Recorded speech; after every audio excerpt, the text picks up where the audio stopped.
Hi there, I'm Christopher Schrader, CEO of PathShip, and I'm here to talk to you for the first time actually about GraphEQ, our analytics technology in artificial intelligence and human emotion.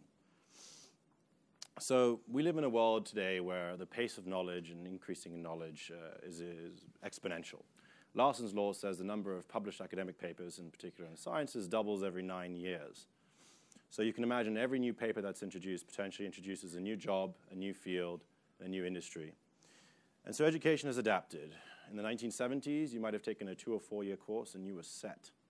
Towards the 1990s, we see more of the rise of certifications, 1 to 12-month courses, and we saw those move online, become even shorter, 2 to 18-month online degrees. I suppose the latest craze now is all about 1 to 10-hour micro-learning modules, some of them even measured in minutes. So really, we've seen a shift from learning, from schooling, and this discrete kind of schooling idea to more of a continuous learning system. And with that, learning has never become less structured. In fact, it's operating in a constant state of flux. It's completely self-directed.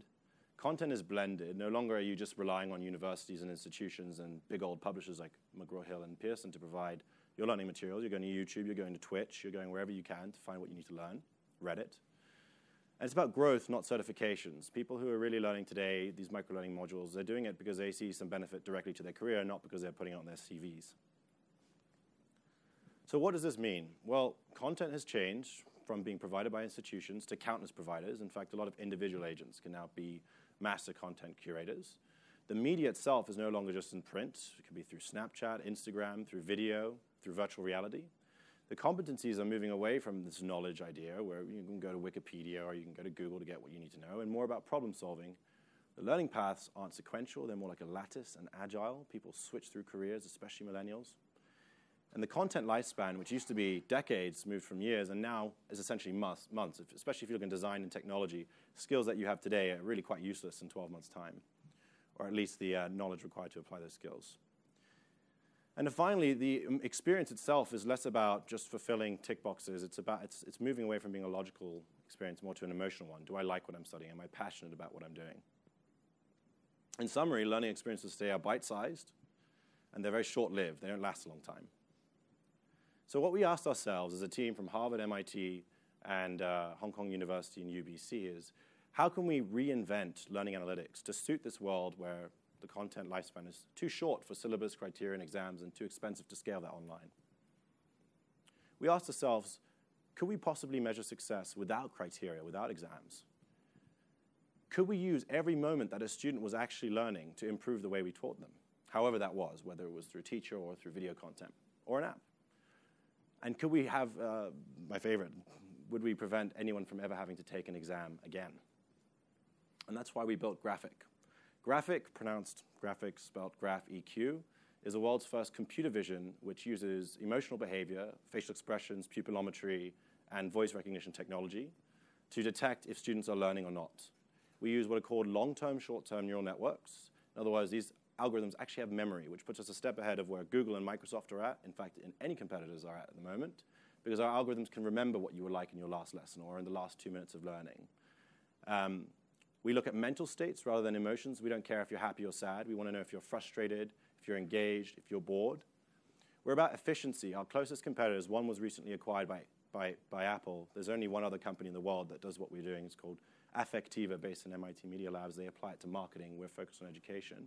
We're 100 times faster than them, and we're 100 times cheaper than them, thanks to some real investment in development operations.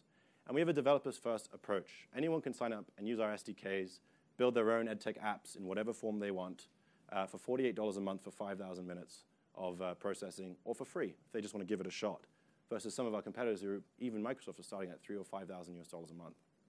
So we want to see the next generation of garage entrepreneurs use our technology, because we really don't know what to build yet. We're excited to see what people do with it. To give you one example, we're talking with a company now about putting a high-definition camera at the front of a classroom, which recognizes when students enter the classroom who they are. There's Sally, there's John. When they're focused, when they're engaged, when they're struggling, and when they're bored, and reporting that information back to teachers so they can do personalized interventions because it's all mapped to the content that they're teaching. Imagine this, for example, in a university where you have a lecture of 200 people and lots of students complaining about not enough personalized attention to their struggles. Another example is compliance training. We're talking to one of the largest fintech companies in the world about using this to understand how their students are complying or not. What are the strengths and weaknesses of their compliance risks based on whether students understand what's happening or are frustrated by the content? And how can they improve the compliance content? All this information wasn't available previously. Previously, you had happy sheets, which is where every 10 hours you would circle a smiley face that corresponded to how much you enjoyed the course. And there are dozens more use cases. We're speaking to virtual reality companies. We're speaking to companies, the largest providers of MOOCs, some of them are here today, giving them important information about where students are engaged and disengaged during their MOOC content courses. We're hoping to power a new generation of adaptive learning systems. We've actually played ourselves with knowledge spaces, which is where Alex and Newton are. But it's very, very, very, very complicated and expensive business to run. By shifting away from knowledge spaces towards emotions, we think we can circumvent that entire problem. HR interviews, in real time, more and more companies are choosing to interview their candidates online. We can now provide a way to really measure a candidate's strengths and weaknesses, whether they truly understand what you're teaching them or asking them about in real time. And productivity apps, people actually turning their own webcams on to see how their productivity increases based on their work habits. So this is a new way to learn. I'm here for today and maybe a little bit of tomorrow. Please come find me if you're interested in learning more about this artificial intelligence application, or visit our new website today. Thanks very much.